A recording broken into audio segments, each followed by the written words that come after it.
selain yang kita yang rapat, di luar itu juga makin banyak juga mobil-mobil patroli. Tapi Satpol PP bukan polisi. Polisinya saya tahu lah beberapa yang pakai preman. Kemudian kita menyanyikan lagu wajib Himne Gajah Mada. Nah, setelah itu kita berdoa, Mas. Ini yang buat saya sesek banget karena kita berdoa memohon kepada Tuhan yang Maha Kuasa, kepada Allah Subhanahu wa taala. Di tengah-tengah doa yang kusuk itu mati listriknya. Mereka kemudian berinisiatif mempertanyakan kepada UGM apa ada tindakan yang pelarangan ya, intimidasi atau apa. Mereka membuat surat bagus, surat resmi bertanya itu kepada pimpinan UGM, rektor. Ya. Apa yang terjadi, Mas? Jadi ketika mereka mengantarkan dengan sopan surat itu, ditolak dihalang-halangi kayak penjahat mau naik ke lantai 2 itu satpam banyak banget.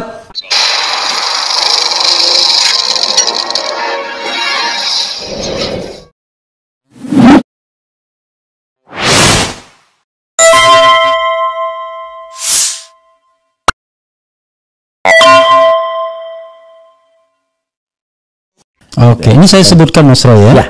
Buku dicetak 2 versi, eksklusif, hardcover, kertas premium, kemudian art paper, full colors, 700 halaman, harga 500k.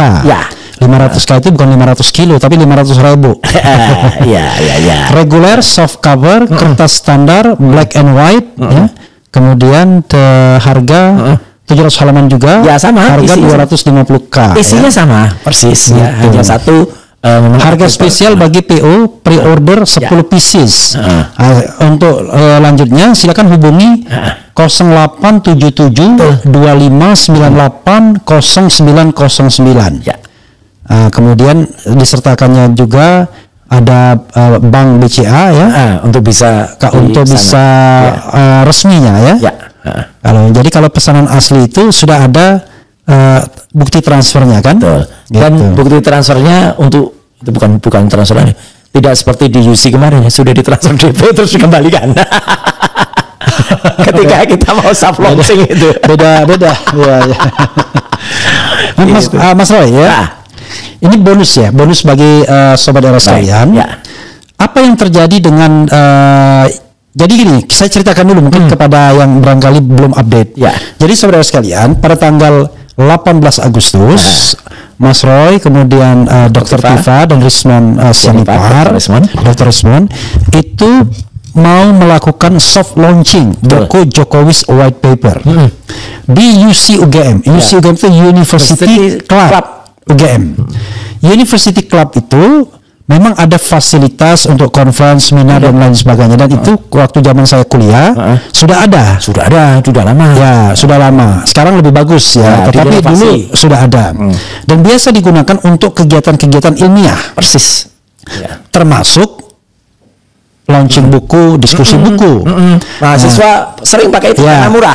Nah, dan itu memang unit bisnis. Betul. Bisa dipakai oleh siapa saja, asal bayar. Betul. Apalagi yang mau pakai alumni. Bahkan bisa dipakai, ini penting. Memang bukan hanya alumni juga bisa. Orang luar sih pakai boleh. Kan itu unit bisnis kan. Itu sama beli makan di tempat di kafenya, nggak ditanya Anda alumni apa bukan. Enggak. Jadi nggak harus anggota Kagama. Oke, silakan Mas Roy diceritakan. Kemudian akhirnya dibatalkan. Jadi ceritanya begini. Kita kan dari dulu sudah menceritakan bahwa memang akan melakukan soft launching buku Jokowi's White Paper itu pada awalnya nih, saya jujur aja, pada 17 Agustus. Karena itu akan digunakan sebagai kado 80 tahun Indonesia Merdeka. Ini saya terpaksa saja begini, kan apa? Banyak itu para termul anggota Cebokar Nusantara bilang gagal langsungnya. Itu katanya 17 kok mundur. Itu bukan mundur kalau sehari itu ya. Karena memang 17 Agustus itu kita menghormati peringatan 80 tahun Indonesia. Jadi kalau kita senggang itu nanti kita nggak ikut upacara dikatakan nggak nasionalis. Kita nggak ikut tabur bunga siangnya ya, itu dikatakan ya. Terus kalau kita ganggu sore nanti kita nggak ikut penurunan bendera dong. Jadi ya udah, tetap kado untuk tanggal 17 untuk artinya 80 tahun Indonesia Merdeka. Tapi kita selenggarakan justru di 18 ya, kebetulan 18 itu adalah cuti bersama.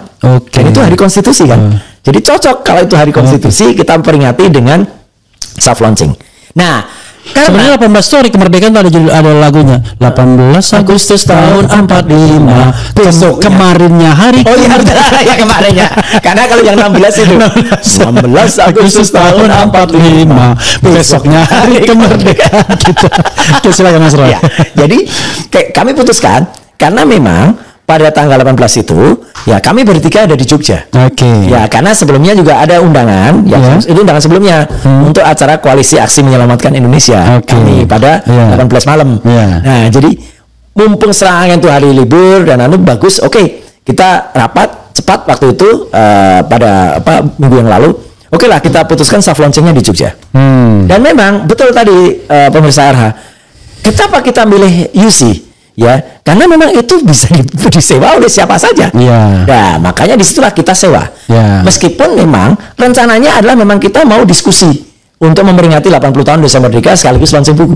Maka tidak ada yang salah ketika kita booking untuk manajemen UC, itu judulnya adalah diskusi kebangsaan. Nah, memang kita mengundang tokoh-tokoh seperti Mas Refli kita hadirkan, ada Pak Tiasno, Jenderal Tiasno, ada Bang Saididu dan ada tokoh yang ada Pak Agus dan PI dan sebagainya. Jadi artinya kita undang di situ dan kemudian kita diskusi di tengah-tengah diskusi kita launching buku. Nah, jadi kita booking kepada manajemen University Club pada tanggal 17 kita booking, kemudian untuk tanggal 18. Dan sah kita booking itu. Kalau kemarin ada termo yang kemudian mengatakan dari jam berapa sampai jam berapa bookingnya? Jam 14 sampai 17. Oh, jam 14 17. Kita booking 1 juta. Gitu. Dan diterima, ada tanda terimanya. Itu. Nah, tapi memang saya kok punya feeling sebelumnya gitu Mas. Gitu. Jadi ketika saya mengedarkan undangan, saya broadcast itu acara itu, di bawahnya saya kasih keterangan. Kok iya saya kasih ya? Gitu. Kalau ada sesuatu yang terjadi, itu berarti memang ya ada hal yang gitu pada saat launching itu. Ini tuh ternyata terbukti. Malam hari tanggal 17 malam, ketika orang tuh lagi merayakan ya 17-an di mana-mana, kok ya ada ya gerombolan, bukan gerombolan sebenarnya ya satronan ya dari para petugas Polsek Bulak Sumur itu yang mendatangi UC, manajemen UC. Dan karena apa? Karena kemudian di situ dikatakan kalau nah ini saya tulis tuh, apabila last minute ada perubahan berarti ada sesuatu yang terjadi gitu. Saya nulis itu pada awal. Itu broadcast saya pada tanggal 16 gitu. Dan saya pun terima juga nih. Itu namanya sedia payung sebelum betul. Saya tulis waktu itu reminder gitu ya, kan tercantik gitu ya. Karena ruangnya awalnya pun kan kalau Mas Refli ingat dan teman-teman juga mungkin ada yang terima broadcast saya. Awalnya nggak saya sebut lokasinya di UC, tapi saya sebut lokasi cintaku di kampus Jogja. Itu menurut saya adalah saya ingin menggambarkan cintaku di kampus biru. Gitu loh, di Jogja. Dan ternyata sudah pasti itu UC. Saya tulis di ruang Nusantara, University Club, kampus UGM Jogja. Saya kasih apostrof. Apabila last minute ada perubahan, berarti ada sesuatu yang terus terjadi. Dan ternyata betul. Jadi 17 malam, kita lagi enak memperingati 80 tahun. Saya mendengar kabar dari teman-teman panitia, Pak, kok didatangi ya, disatroni oleh aparat gitu loh, gini-gini ditanya-tanya. Ya, ini persis seperti kasus yang dialami oleh Prof. Sofyan Effendi. Malam didatangi petugas, kalau itu kan Prof. Sofyan mau diinterogasi. Nah, sehingga pagi harinya gitu, saya mendengar kabar kalau dibatalkan. Dibatalkannya cuma pakai WA oleh orang yang manajemen UC itu kepada anak buahnya Dr. Tifa gitu. WA-nya ada Mas Roy? WA-nya ada. Dikirimkan saya Mas. Baik, WA-nya nanti saya kira. Ya, jadi artinya disitulah terjadi pembatalan sepihak. Dan ketika itu dibatalkan, alasannya nggak ada. Pokoknya dan mereka memaksa supaya uangnya kami kembalikan. Nah, sempat kami memikir plan B. Ya gitu, karena ini urusan nanti kita tempat yang karena itu ditawarkan juga oleh beberapa pihak yang udah di Cafe Musea saja namanya. Cafe Musea Ciditiro. Cafe yang ada di pojok perempatan Korem, di dekat museum itu di Korem itu, dan itu memang museum cafe gitu. Nah, cuman saya juga berpikir waktu itu kalau penyelenggaraan UI pas, karena kan dekat dengan kampus UI. Kalau UGM kayaknya kok nggak pas gitu. Jadi kita rapat aja dulu deh, saya bilang gitu. Ya, karena saya bilang ya jam 1 kita rapat Mas. Di tengah-tengah kita rapat. Terus terang saja rapatnya sudah di UC UGM. Di UC memang rapat. Jadi kita rapat di UC karena kan orang pada ketua. Kita makan aja deh di UC daripada kemana-mana gitu. Kembali kita rapat. Kita di coffee shop itu. Ya kita makan di situ, makan beneran karena itu kan tempat bebas. Ya makan minum kita pesan bayar ya gitu. Nah tiba-tiba makan banyak aja yang ikut rapat. Terus nggak direncanakan. Enggak. Media datang. media juga nyusul gitu aja. Dan tapi selain itu Mas, yang menarik gini, selain yang kita yang rapat, di luar itu juga makin banyak juga mobil-mobil patroli. Tapi Satpol PP bukan polisi. Betul. Nah, polisinya saya tahu lah beberapa yang pakai preman. Ada banyak itu di luar yang duduk-duduk di pinggir itu yang rambutnya gondrong-gondrong gitu, gondrong terus di sininya agak ada yang menjual. Itulah nolak lah pokoknya. Nah itu makin banyak. Dan kemudian atas ini terus terang, ini memang juga atas permintaan teman-teman media, mereka juga bilang, Mas sudah 1:30 loh, bahkan terakhir bilang 2 kurang 1/4 loh. Mau pindah kemana? Udah ada di sini aja gitu. Ya. Yang bilang udah di sini aja itu siapa? Ya kita. Ada kita putuskan. Udah di sini aja deh. Ngapain juga pindah gitu kan? Meskipun ada beberapa yang sudah sempat juga lari ke persiapan ke museum. Kita kontak. Udah deh di sini aja. Toh kita ngobrol-ngobrol aja. Jadi launchingnya kita ngobrol. Dan sempat memang Mas, kami mau pasang backdrop. Di belakang. Nah disitulah mulai ada orang-orang datang, saya nggak tahu kelompok mana gitu ngakunya itu adalah dari pihak UGM, entah itu penyelenggara, entah itu manajemen. Yang nemuin adalah kebetulan Mas Bangun Sutoto dari Keragama menemui mereka. Nah, mereka bilang nggak boleh pasang apapun, nggak boleh ada acara gitu. Loh, kok nggak boleh ada acara? Bukankah kalau ini di kafe kan? Ya udah akhirnya disepakati boleh menyelenggarakan itu, tapi nggak boleh ada backdropan. Padahal kita juga sempat agak protes, ulang tahun aja boleh kok pakai backdrop kok, ini kok aneh gitu. Ya udah, nggak usah. Jadi kita patuh. Ketika kita patuh, ya udah jam udah menunjukkan jam 2, ya udah kita mulai aja. Mulai dan kemudian kita lakukan pembukaan dengan kita kemudian menyanyikan lagu Indonesia Raya, kemudian kita menyanyikan lagu wajib Himne Gajah Mada. Nah setelah itu kita berdoa Mas. Ini yang buat saya sesek banget, ya. Karena kita berdoa memohon kepada Tuhan yang Maha Kuasa, kepada Allah Subhanahu Wa Taala, di tengah-tengah doa yang kusuk itu mati listriknya kan gitu. Iya, saya pun ikut ya. Nah ya, Mas Rafli ada, Pak Saudidu ada, Pak Tiasno entah sudah rawat atau belum waktu itu ya. Kemudian AC juga mati. Tapi kan untung, sekali lagi untung, karena memang sudah kita persiapan sebelumnya kita pakai wireless. Yang wirelessnya pakai baterai. Jadi itu yang nggak saya sadar ya. Nggak inget. Yang saya ingat adalah Paulus minta ampun. Memang. Tapi saya buktikan tetap saya pakai jaket. Itu cocok itu. Dan terima kasih juga kepada teman media dan para YouTuber yang kemudian menerangi tempat itu supaya tetap bersinar dengan lampu-lampu mereka. Itu asik tuh suasananya. Dan kemudian juga menarik itu suasananya kan. Dan acara tetap berlangsung kan. Sampai selesai, alhamdulillah sampai jam 16. Walaupun kalau ada YouTuber sudah live 1 jam ya sudah baterainya habis nggak bisa ngecas. Nggak bisa ngecas. Kecuali kalau ada power bank. Tapi Mas, acara itu masih ada kumanya loh. Jadi ketika itu sudah selesai, alhamdulillah kita soft launching sudah seperti yang sudah ada di RA juga kita nonton. Terima kasih Mas. Esok paginya, tanggal 19, kan saya sudah di Jakarta, ya kemarin. Tapi Bang Resmond, kemudian Dr. Tifa itu kan masih ada di Jogja. Mereka kemudian berinisiatif mempertanyakan kepada UGM apa ada tindakan yang pelarangan intimidasi atau apa. Mereka membuat surat bagus, surat resmi bertanya itu kepada pimpinan UGM, rektor. Apa yang terjadi Mas? Jadi ketika mereka mengantarkan dengan sopan surat itu ditolak, dihalang-halangi kayak penjahat mau naik ke lantai 2 itu satpam banyak banget. Itu loh, ada itu foto-fotonya. Itu belum sempat kita udah kita ini kan juga ya. Iya. Jadi kan ini kan menurut saya kok UGM kayak gini ya gitu. Sedih Mas. Dan ini temannya mirip dengan saya dulu nggak bisa membayangkan ya. Seorang dosen senior itu saya tulis juga di buku. Namanya Asadi Siregar, Bang Adi. Yang pernah mengharumkan nama UGM dengan Cintaku di Kampus Biru tahun 74. Filmnya juga Roy Martin, kemudian Raisita ya, dan kemudian itu kan bintangnya nama Raisita itu adalah dosennya Roy Martin. Itu betul. Roy Martin kalah dalam pemilihan senat. Itu kan ikonik banget, bagus banget. Dan Bang Adi pada tanggal 5 Juli yang lalu kan berusia 80 tahun. Seusia Republik ini. Oleh para anak buahnya termasuk kita gitu. Pengen kita rayakan Bang Adi di kampus. Jadi kita pengen memakai ballroom untuk diskusi pembacaan puisi Cintaku di Kampus Biru. Nggak boleh Mas, dilarang. Gara-gara judul acaranya. Judul acaranya Kampus Biru Menolak Ayah. Kok nggak boleh? Padahal gini loh ya, misalnya Kampus Biru itu memang penggalan dari kalimat Cintaku di Kamus Biru, novel Asadi Siregar tahun 74. Menolak Ayah itu novel juga dari Asadi Siregar yang mengisahkan keluarga di Bukit Tinggi. Itu tahun 84. Jadi ini kan dua novel digabungkan jadi Kampus Biru Menolak Ayah, kok diterjemahkan dengan katrok gitu, kudet gitu loh. Langsung asosiasinya. Jadi Kampus Biru yang di Solo itu jadi nggak boleh. Sedih saya Mas, karena akhirnya Bang Adi itu harus menyelenggarakan acara di LIP, Lembaga Indonesia Prancis di Sagan.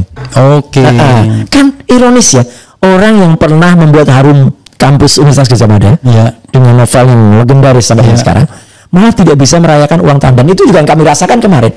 Kami ingin menghadiahkan 80 tahun kemerdekaan Indonesia dengan launching, soft launching. Kalau dibalik bisa nggak misalnya kalau kita mengadakan reuni gitu.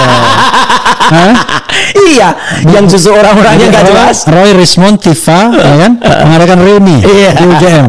Kan nggak perlu, kan? Lah ya, dan izin kayaknya datang-datang aja. Dan kalau itu kan jelas Mas, kami kemarin itu, nah itu kalau acara yang benar kan? Ngumpulnya di UC, ya datangnya kita sendiri-sendiri kan? Kita kan nggak janjian sudah pakai baju, pakai Isuzu Elf. Kayak yang reuni itu, ya reunian itu. Nah itu Mas, jadi itulah yang terjadi peristiwanya. Nah akhirnya terlaksana ya. Alhamdulillah terlaksana dengan baik ya. Meskipun dia itu justru menurut saya inilah bukan terlaksana. Kalau dengan baik itu baik berarti. Nah, maksud saya justru baik Mas. Oh baik ya. Karena kemudian jadi beritanya lebih besar. Atau jangan-jangan ya UGM ini menggunakan ilmu komunikasinya, jangan ya. Kita nggak sadar itu. Untuk lebih memperkenalkan ini. Jangan-jangan. Jadi justru muncul tagar gitu di berbagai platform, ya kan gitu. Kemudian beritanya sampai kemana-mana, sampai internasional berita ini. Jadi mereka bertanyakan, Gadjah Mada University, what's wrong? Gitu kan. Memang itu saya ya, appeal saya kepada teman-teman yang kita tahu waktu mahasiswa bicara mengenai demokrasi dan lain sebagainya. Tapi begitu menjadi bagian dari pemerintahan, aduh ampun dah ya kan. Betul. Di situ, ya saya sebut nama lah, nggak apa-apa lah. Di situ ada Pratikno, di situ ada Ari Dwi Payana, di situ ada Ari Sujito. Betul, Ari juga itu ya. Iya, ini orang-orang yang paham betul bagaimana demokrasi, kebebasan, kebenaran, keadilan ya. Kalau di UI apa namanya Veritas apa? Veritas, Probitas, Justisia. Itu kan kebenaran, keadilan apa? Dan hukum, justisia kan? Ya justisia, keadilan. Nah itu sendiri kan sesuatu yang harus merupakan prinsip kan sebuah kampus itu. Dan kalau lihat Mas, sebenarnya September tahun 2024 kita kan sebenarnya sempat menaruh harapan besar pada UGM. Karena waktu itu masih ada, kalau orang menyebut sebelum jadi termul, ya Prof Kuncoro, Ari Sujito, kan itu ada Prof juga Sofyan Effendi juga deklarasi itu, keprihatinan itu, itu saya bangga banget pada UGM waktu itu karena itu mereka menyuarakan gitu loh. Tapi barangkali jangan-jangan motifnya beda juga. Sebagian pendukung Ganjar. Jadi justru ini warning bagi kita, kampus tidak boleh berpolitik. Itulah sebabnya. Itu sama dengan Anies kemarin diundang di seminar internasional di Fakultas Ekonomi. Dia bilang ini pertama kalinya saya diundang katanya. Bayangkan. Sebelumnya kan mau diundang tapi tidak boleh kan? Iya, selalu begitu kan. Sementara Jokowi bolak-balik ya kan? Bolak-balik. Gitu. Ganjar dulu kalau masih ingat kampus kalau berpolitik tuh saya kemudian juga membaca kemarin katanya UGM resmi mengeluarkan statement tentang mereka nyebutnya insiden di UC itu. Mereka memberikan penegasan ini yang menurut saya malah semakin orang bertanya-tanya. Mereka menjawab UGM melakukan itu karena untuk melindungi kampus akan tidak digunakan untuk politik. Ya itu statementnya Ari Sujito. Dia nggak paham tuh namanya politik dan pencarian kebenaran. Kalau politik tuh bro, kalau kita bawa gerombolan dan itu punya ambisi politik, karena kita misalnya partai politik kan, itu nggak boleh gitu. Harus diingat sekali lagi Mas, kemarin itu kan lagi-lagi RRT ini kan kami ini kan fortunately alumnus dan tidak ada yang kemudian berpartai politik, berpartai politik lagi. Nggak ada. Jadi kalau Mas Roy masih di partai politik, orang beda ceritanya. Iya, mengatakan nggak bisa dong, Anda kan nggak independen. Betul. Dan tuduhan dari orang besar berwarna biru itu bisa jadi. Iya. Kan enggak, sudah 5 tahun saya nggak di partai, ya, dan kemudian sudah nggak ada hubungan sama sekali, kok tiba-tiba masih dituduh itu. Jadi ya konyol menurut saya. Jadi tidak berpolitik itu adalah tidak terlibat dalam kontestasi kekuasaan. Harusnya kan begitu kan? Betul. Atau tidak berpolitik praktis dengan masuk sebagai anggota partai politik. Mas, begitu. Setiap kali misalnya UGM khususnya kampus saya, Visipol menyelenggarakan acara diskusi buku, bisa diusi. Ya isinya politik pasti. Saya juga bingung ya. Sebenarnya berhenti itu. Kampus itu tidak boleh berpolitik praktis. Ya. Karena politik itu kan manusia itu zone politik gitu.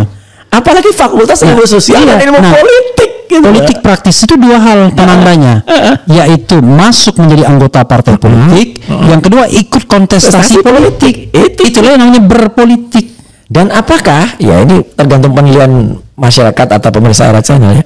Ya UGM kan jelas-jelas juga gitu, kelihatan banget gitu loh. Iya, berpihak aja gitu. Itu yang saya kritik. Ya saya kritik kepada Pratikno, Ari Dwi Payana, Ari Sujito. Jadi ketika kayaknya Jokowi sengaja karena dia ini tidak di backup oleh partai politik, dia tidak di backup oleh militer secara langsung, polisi dan lain sebagainya. Sebelumnya kan siapa dia?